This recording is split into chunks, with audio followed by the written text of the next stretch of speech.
خوش آمدید۔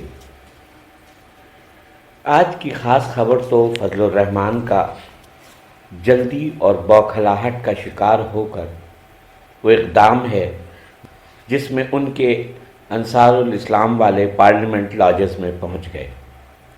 جس طرح وہ آئے اور جتنی تعداد میں آئے، اس نے اسلام آباد انتظامیہ کو سوتے سے جگا دیا۔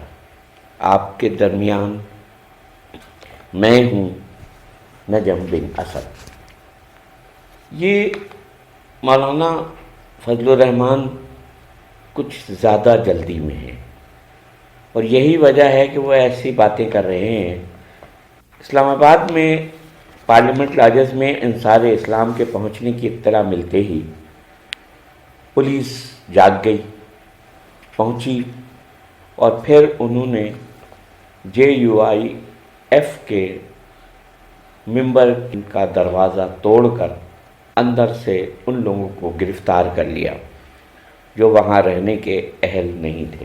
گو کہ اس ممبر نے یہ کہا کہ یہ میرے گارڈز ہیں اور میری سیکیورٹی کے لیے آئے ہیں۔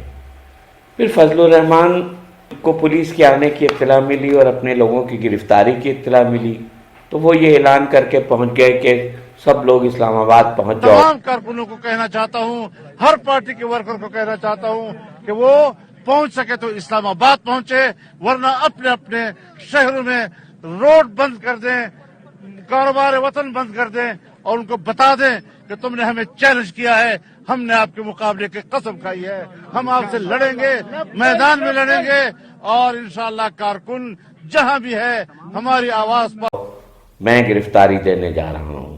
اسی جلدی میں انہوں نے کارکنوں کو اسلام آباد پہنچنے کی کال دے دی، اور یہ بھی کہہ دیا کہ جو نہ پہنچ سکے وہ اپنے اپنے شہروں میں سڑکیں اور کاروبار وطن بند کر دے۔ کاروبار وطن بند کرنے کا حکم دینا میرے حساب سے تو مولانا کی بہت بڑی غلطی تھی۔ گو کہ یہ ان کی فرسٹریشن ہے، اور ان کی یہ فرسٹریشن بتا رہی تھی کہ عمران نے ان کو غصہ دلا دیا ہے۔ مگر شکر ہے کہ ایک فون کال آئی، کس کی تھی یہ تو میں نہیں بتا سکتا، لیکن اس فون کال سے وہ ہوش میں آ گئے اور انہوں نے اپنے احتجاج کو معطل کر دیا، جو پھر بعد میں ختم بھی ہو گیا۔ حکومت آج کل امن کو اسلام آباد میں برقرار رکھنے میں بہت سنجیدہ ہے۔ وہ اسلام آباد میں کوئی بدامنی برداشت کرنے کے موڈ میں نہیں ہے۔ خبر یہ بھی ہے کہ اسٹیبلشمنٹ نے 20 مارچ سے پہلے اس تحریک عدم اعتماد کے سلسلے کو نپٹا دینے کا کہا ہے، تاکہ اس کے بعد جو تقریبات ہونے والی ہیں ان میں کوئی رخنہ نہ پڑ سکے، کیونکہ OIC کانفرنس اور 23 مارچ کی تقریب دونوں ہی مملکت کے لیے عزت کی علامت ہیں۔ عمران خان بہت پر اعتماد ہیں۔ آج دیر کے جلسے میں بھی وہ چوروں کے گلدستے پر اسی طرح گرجے اور برسے جیسے کراچی میں گرجے برسے تھے یا میلسی میں گرجے برسے تھے، بلکہ آج تو انہوں نے یہ بھی کہہ دیا کہ یہ 3 چوہے میرا شکار کرنے نکلے ہیں، مگر میں ان کا شکار کروں گا۔ جو لوگ تحریک عدم اعتماد کے غبارے میں ہوا بھر رہے تھے، ان کے لیے خبر ہے کہ علیم خان ملک واپس آ گئے ہیں۔ خبر تو یہ بھی ہے کہ وہ وہاں کسی سے ملے ہیں، اور پھر اس کی انہوں نے تردید بھی کروا دی ہے کہ وہ نجی دورے پر گئے تھے، سیاسی سرگرمیوں کے لیے نہیں گئے تھے۔ ترین گروپ کے لوگ کہتے ہیں عمران خان پر ہمیں کوئی اعتراض نہیں ہے، مائنس بزدار بات ہو سکتی ہے۔ ترین گروپ کے وہ لوگ اور ان میں سے کچھ علیم خان کے نام پر متفق نہیں ہیں۔ اسی طرح قاف لیگی بھی علیم خان کو وزیر اعلیٰ بناتے نظر نہیں آتے۔ اس بار تحریک عدم اعتماد میں نہ تو نون لیگ جلدی میں ہے اور نہ پیپلز پارٹی، بس فضل الرحمان ہیں جو جلدی میں ہیں۔ ان کے ڈنڈا برداروں کے پارلیمنٹ لاج پہنچنے کے بعد پیپلز پارٹی اور نون لیگ نے وہاں سے اپنے ارکان اسمبلی کو ہٹا لیا۔ وہ اس تماشے کا حصہ نہیں بننا چاہتے. صرف فضل الرحمان ہیں جو شرانگیزی کرتے نظر آ رہے ہیں. فضل الرحمان نے یہ بھی کہا ہے کہ عدم تحریک عدم اعتماد اگر ناکام بھی ہو گئی تو پھر سڑکوں، گلیوں اور چوراہوں میں ہم جائیں گے.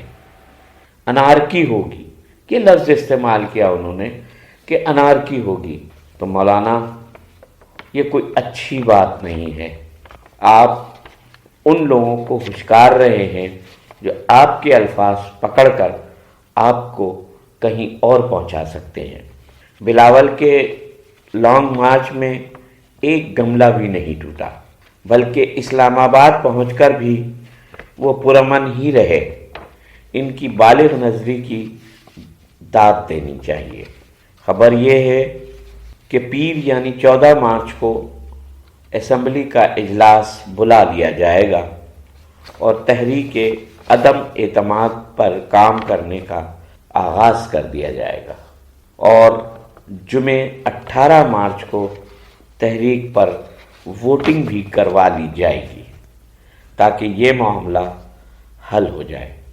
ظاہر ہے اس کے پیچھے اسٹیبلشمنٹ کی وہی خواہش ہے کہ یہ معاملہ 20 تاریخ سے پہلے نپٹا لیا جائے.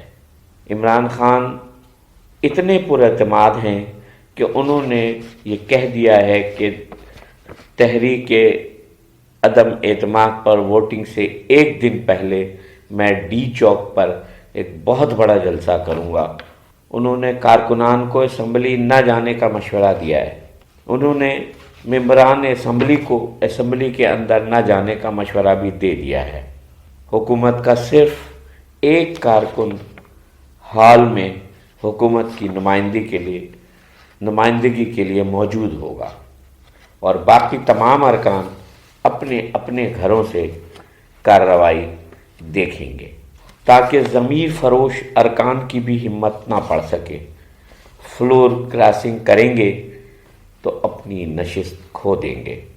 اور یہی وجہ ہے کہ اپوزیشن کو 172 کی گنتی پوری کرنا بہت مشکل نظر آ رہا ہے. وہ لوگ گھبراہٹ کا شکار نظر آ رہے ہیں. دیکھتے یہ ہیں کہ ڈی چوک پر جو جلسہ ہونا ہے وہ کیسا ہوتا ہے.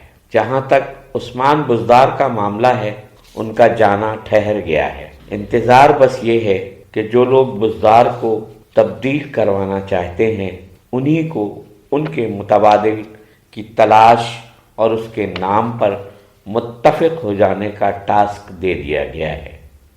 یہ تو طے ہے کہ یہ کام تحریک عدم اعتماد کی ناکامی کے بعد ہی ہوگا، اور تبھی ہوگا جب سارے فریق کسی ایک نام پر متفق ہو جائیں. تب تک عثمان بزدار ہی وزیر اعلیٰ ہیں. اپوزیشن کو اپنی کامیابی کا یقین ہو یا نہ ہو، ان کی پلاننگ جاری ہے. وہ تحریک عدم اعتماد کی کامیابی کے بعد صدر عارف علوی کے مواخذے کی پلاننگ کر رہے ہیں. پر یوں بھی تبصرہ کیا جا سکتا ہے کہ نہ 9 من تیل ہوگا نہ رادھا ناچے گی. اعتزاز احسن کہتے ہیں کہ تحریک انصاف کا اپنے ارکان کو فزیکلی یا وربلی ووٹ دینے سے روکنا ایک آئینی جرم ہوگا. اور اگر عمران خان اسپیکر کو خط لکھیں گے کہ تحریک انصاف کے ارکان کو ووٹ نہ دینے دیا جائے تو وہ بھی آئینی طور پر ایک جرم تصور کیا جائے گا. ان کا کہنا ہے کہ فلور کراسنگ کرنے والوں کی رکنیت تو بعد میں بھی ختم کرائی جا سکتی ہے، غیر آئینی کام کرنے کی کیا ضرورت ہے. ایک جانب پاکستان میں اپوزیشن پر الزام لگایا جا رہا ہے کہ وہ بیرون ملک سے فنڈنگ لے کر عمران حکومت کے خلاف تحریک چلا رہی ہے. اس کے ثبوت کے طور پر وہ امریکی سفیر کی ملاقاتوں کو پیش کرتے ہیں. تو دوسری جانب امریکہ میں 8 مارچ کو امریکی ایوان نمائندگان میں اسکاٹ بیری بل کے ذریعے پاکستان کو دہشت گردی کی سرپرست ریاست قرار دینے کی کوشش کی گئی ہے. پاکستان کی بیرونی امداد بند کرنے اور دفاعی ساز و سامان کی فروخت پر بھی پابندی لگانے کے بارے میں مطالبہ کیا گیا ہے۔ یہ بل فی الحال تو خارجہ امور کی کمیٹی کو ارسال کیا گیا ہے، لیکن اگر یہ بل منظور ہو گیا تو اس کے بعد 30 دن کے اندر اندر پاکستان پر پابندیاں لگائی جا سکیں گی۔ اور آج کی تازہ ترین خبر یہ ہے کہ بلوچستان ہائی کورٹ میں عمران خان کی نااہلی کے لیے ایک درخواست دائر کی گئی ہے۔ یہ درخواست امان اللہ کنڈرانی ایڈوکیٹ نے دائر کی ہے کہ عمران نے آصف علی زرداری صاحب کو مارنے کی صاف صاف دھمکی دی ہے۔ اس درخواست کے اوپر کیا ہوتا ہے یہ آنے والا وقت بتائے گا۔ فضل الرحمان صاحب سے کہنا ہے کہ تحریک عدم اعتماد ناکام ہو گئی تو پھر آپ معاملات کو گلی کوچوں میں لے جائیں گے تو حضرت آپ سراسر انارکی پھیلائیں گے، اور 1973 کے آئین کے تناظر میں یہ قابل دست اندازی پولیس کام ہے۔ سوچ لیں، عمران خان آپ سے پہلے ہی کہہ چکے ہیں کہ تحریک عدم اعتماد اگر ناکام ہو گئی تو اس کے بعد وہ آپ کے ساتھ کیا کریں گے۔ ایسا نہ ہو کہ آپ کو جیل میں چکی پیسنی پڑ جائے، اور آپ کو تو محنت کی بالکل بھی عادت نہیں ہے۔ ملتے ہیں اگلے ویڈیو میں۔